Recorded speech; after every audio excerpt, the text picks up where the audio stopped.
The Violence Against Women bus was in the UK's Birmingham Bullring shopping centre as part of a nationwide tour to highlight the issue of domestic violence. With 1 in 3 women in the UK affected by it, this was an opportunity to raise awareness about the issue.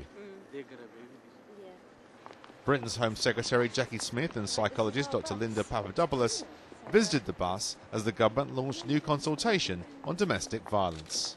What we're saying is it's never acceptable for women to face violence inside the home or outside the home.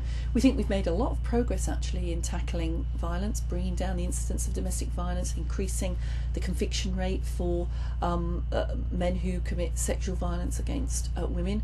But we know there's more to do, and this is why this is the widest ranging consultation and campaign about tackling violence against women and girls that the government's ever launched. That's why we're here today in Birmingham.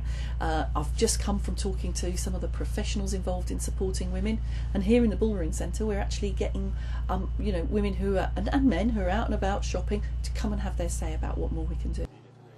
The UK's Ministry of Justice has recently announced the opening of 18 more specialist domestic violence courts to deal specifically with these types of crimes.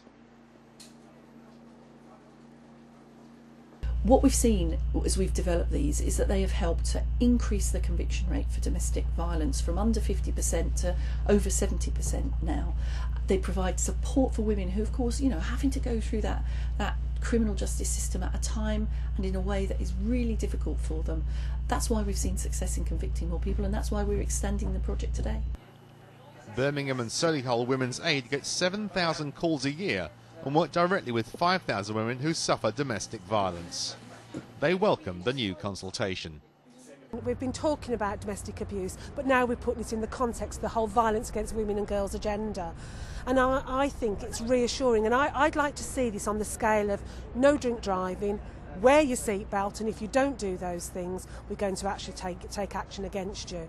And I think that gives a very clear message to women and young girls that we're taking their experiences very seriously. The government is also funding a leading psychologist to review of the sexualisation of teenage girls, and for the consultation to look and see if there's a link between this and other forms of violence. What we're trying to figure out is how do the images that these kids are being bombarded with day in and day out, sort of being sexualized at a very young age. The images are on everything from sort of certain music videos to certain magazines.